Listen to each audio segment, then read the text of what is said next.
How to check meter number on prepaid meter.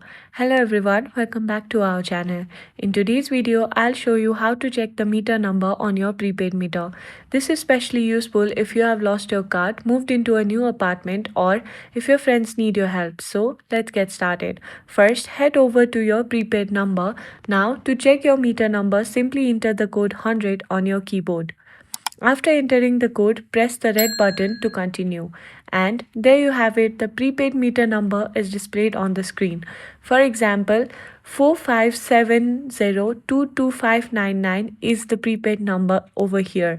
You can also see the other number, which is 767. Now, if you have different types of prepaid number, don't worry. Here are some other codes you can use. For Kolong meter, enter 042 or 041 and press #4#. For music, 450 and 547 meter, just enter 100 and press OK. I hope this video helped you check your prepaid meter number easily. If you found this information useful, please give it a thumbs up and don't forget to subscribe to our channel for more tech tips and tutorials. Thanks for watching and I'll see you in the next video.